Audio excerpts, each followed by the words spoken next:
जो कि 69,000 शिक्षक भर्ती का जो पूरा मामला है उत्तर प्रदेश में अभ्यर्थियों की तरफ से सुप्रीम कोर्ट में याचिका दाखिल की गई थी।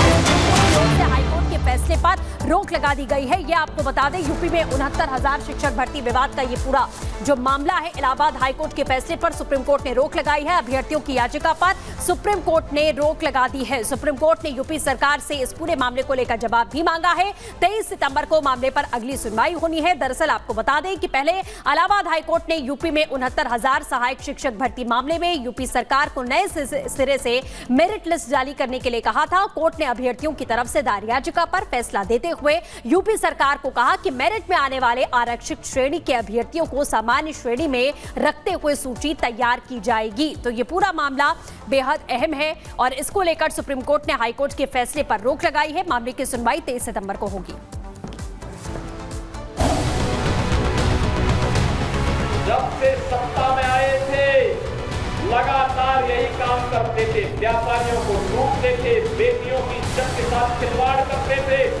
यही समाजवादी पार्टी की वास्तविक पहचान है। और अब खबर समाजवादी पार्टी से है, जहां पे समाजवादी पार्टी के एक और नेता पर दुष्कर्म के आरोप लगे हैं।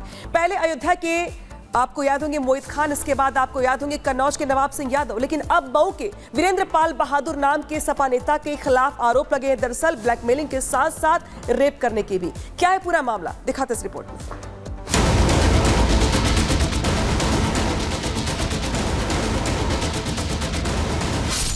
एक दो नहीं, पूरे 3 सपा में फिर रेप सीन, नाम अनेक, कुकर्म। जी हां, सपा नेताओं के कुकर्मों पर पर्दा डालते डालते अब बेशक अखिलेश भी परेशान हो गए होंगे। एक से पीछा छूटता नहीं कि सपा के दूसरे रेपिस्ट नेताओं के पाप सामने आ जाते हैं। अभी मोहित खान और नवाब सिंह यादव जैसे सपा नेताओं के दाग सपा के दामन से धुले भी नहीं कि अब मऊ में सपा नेता वीरेंद्र बहादुर पाल रेप के गंभीर आरोपों में घिर गए हैं। ऐसा माहौल बन गया है जैसे सपा में कुकर्मों का कंपटीशन चल रहा हो और सपा के नेता इस कंपटीशन में एक दूसरे को पीछे छोड़ने पर आमादा हैं। सपा नेताओं का रेप चरित्र, 2 महीने 3 रेप, वीरेंद्र को भी बचाएंगे अखिलेश। हैरानी यह है कि बीजेपी जहां सपा नेता वीरेंद्र पाल के कुकर्मों की पोल खोलने के बाद हमलावर है, तो वहीं सपा सुप्रीमो अखिलेश यादव ने वीरेंद्र पाल के मुद्दे पर मौन व्रत धारण कर लिया है। जबकि विरोधी बार बार पूछ रहे हैं कि क्या सपा अध्यक्ष मोहित खान और नवाब सिंह की तरह क्या इस बार भी वीरेंद्र बहादुर पाल के कुकर्मों का भी बचाव करेंगे। हालांकि मऊ में सपा नेता वीरेंद्र बहादुर पाल एफआईआर दर्ज होने के बाद फरार हो चुका है, लेकिन अपराधियों का पीछा पाताल तक करने वाली यूपी पुलिस अब एक्शन में आ चुकी है। दिनांक 7/9/24 को एक पीड़िता द्वारा थाना कोतवाली जनपद मऊ में एक तहरीर दी गई, जिसमें उनके साथ अवैध संबंध बनाने, मारपीट करने इत्यादि के संबंध में बातें कही गई। लिहाजा तत्काल उस पर जो है कि पुलिस द्वारा प्रथम सूचना रिपोर्ट दर्ज करके विधिक कार्रवाई की जाए। जो व्यक्ति हैं उनका नाम है वीरेंद्र बहादुर पाल, जो चक मेहदी सराय लखनसी के रहने वाले हैं। तो उनके ऊपर जो है कि उनके खिलाफ ही जो है कि उन्होंने जो दिया। ये सारी चीजें अब तो जांच के विषय हैं। बेशक पाप की कुंडली खुलने के बाद सपा नेता वीरेंद्र पाल फरार है, लेकिन बाबा छोड़ने वाले नहीं हैं, क्योंकि अपराध और अपराधियों के खिलाफ उनका स्टैंड क्लियर है, जिसका इशारा वो बार बार करते रहे हैं। रात चलती हुई किसी बेटी के साथ अगर किसी ने छेड़छाड़ करके उसकी सुरक्षा में सेंध लगाने का कार्य करे क्या, तो अगले चौराहे पर उस सोहदे का इंतजार यमराज कर रहा होगा। उसको फिर यमराज के यहां भेजते से कोई रोक नहीं पाएगा। योगी बेवजह गुस्सा नहीं होते, लेकिन यूपी में जिस तरह से सपा नेताओं की आपराधिक कुंडली खुल रही है, उनका पारा चढ़ रहा है और इस गुस्से को हवा दे रहे हैं खुद सपा अध्यक्ष, जो रेप जैसे आरोपों में भी सिलेक्टिव राजनीति करते नजर आते हैं, जो बेबुनियाद आरोप तो मढ़ते हैं, लेकिन जब उनके आरोपों की सच्चाई खुल जाती है तो वो मौन व्रत धारण कर लेते हैं। जैसा कि मोहित खान की डीएनए रिपोर्ट मैच होने के बाद हुआ है। हमारे मुख्यमंत्री कहने को योगी हैं कि कभी कभी बायोलॉजिस्ट भी बन जाते हैं। हमारे मुख्यमंत्री जी को चिंता है डीएनए की, उन्हें बहुत चिंता है डीएनए की, और मैं दावे के साथ कहता हूं वो डीएनए तो बोल सकते हैं लेकिन डीएनए का फुल फॉर्म नहीं बोल सकते। इसलिए डीएनए को बोलने से पहले कि समाजवादियों के डीएनए में क्या है, कम से कम डीएनए का फुल फॉर्म तो बता दें। अराजकता और गुंडागिर्दी इनके डीएनए का हिस्सा है और प्रदेश में इनका मॉडल देखना है तो मॉडल इनका विकास का नहीं है। ये लोग विकास का नहीं, विकास के कार्यों में लूट मचाने वाले लोग हैं और इनके वास्तविक कारनामे देखने हो तो कन्नौज में घटित घटना और नवाब ब्रांड ये समाजवादी पार्टी का वास्तविक चेहरा है। बहरहाल अपने नेताओं के पाप से एक बार फिर सपा का दामन दागदार हुआ है।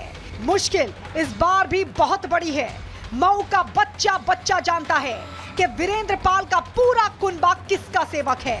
ऐसे में अंदाजा लगाना मुश्किल नहीं कि उपचुनाव की तैयारी के बीच अपने ही नेताओं के चलते सपा अध्यक्ष एक बार फिर बैकफुट पर आ गए हैं। Bureau report, Republic Bharat. और इसी बीच एक और बड़ी खबर आपको बता दें, हरियाणा के लिए आम आदमी पार्टी ने अपनी पहली सूची जारी कर दी है। उम्मीदवारों के नाम का ऐलान आम आदमी पार्टी की तरफ से कर दिया गया है। यह आम आदमी पार्टी की पहली सूची है। 20 नामों का ऐलान अभी तक इस सूची में किया गया है। 20 उम्मीदवारों की लिस्ट आम आदमी पार्टी की तरफ से जारी की गई है। आपको बता दें कि कई सीटों पर जो टक्कर है वो यहां पर देखने को मिल सकती है।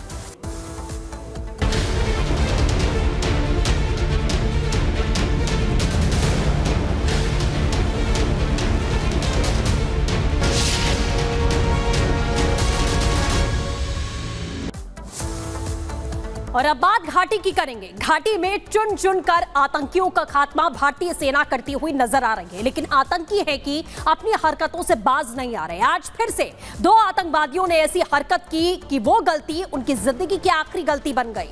घुसने की, भारतीय सीमा में घुसने की कोशिश कर रहे थे और भारतीय सेना ने इतनी गोलियां मारी कि वहीं पर ढेर हो गए। देखिए इस रिपोर्ट में।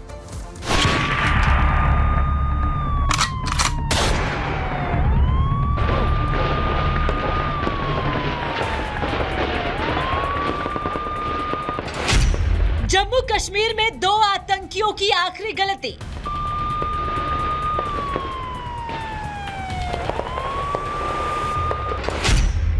भारत में घुसने की कर दी बड़ी चूक। सेना ने आतंकियों को सिखा दिया सबक।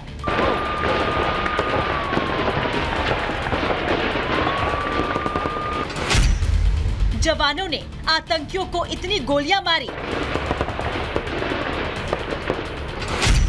कि दोनों आतंकी पाकिस्तान भी ना भाग सके। आज सुबह सुबह 2 आतंकियों से यही चूक हो गई। चूक भी ऐसी वैसी नहीं, सीधे सीधे भारत में घुसकर आतंक फैलाने की। लेकिन दोनों आतंकियों का दिन ही खराब था, क्योंकि दोनों को जम्मू कश्मीर के नौशेरा में घुसते हुए भारतीय सेना के जवानों ने देख लिया। फिर क्या था, एक्शन शुरू हुआ और सेना ने दोनों आतंकियों को जहन्नुम की सैर करा दी, वो भी बिना किसी टिकट के। दोनों आतंकी भारत में घुस रहे थे आतंक फैलाने के मकसद से, लेकिन खामखा बेमौत मारे गए, जिसकी जानकारी खुद सेना की तरफ से दी गई। बताया गया कि जो आतंकी मारे गए हैं उनके खूंखार आतंकी संगठन लश्कर ए तैयबा के साथ संबंध है। वहीं सेना ने आतंकियों के पास से हथियार मिलने का भी दावा किया। बताया जा रहा है कि आतंकियों के पास से 2 AK-47, एक पिस्तौल और भारी मात्रा में गोला बारूद भी बरामद हुआ है। देश पर बुरी नजर रखने वाले दोनों आतंकी तो हमेशा हमेशा के लिए चैन की नींद सो गए, लेकिन सेना का ऑपरेशन अभी भी खत्म नहीं हुआ है। सेना ने नौशेरा में आतंकियों की तलाश के लिए बड़ी संख्या में जवानों को भेजा है और नौशेरा में अब किसी भी आतंकी का बच पाना मुश्किल है। Bureau report, Republic Bharat.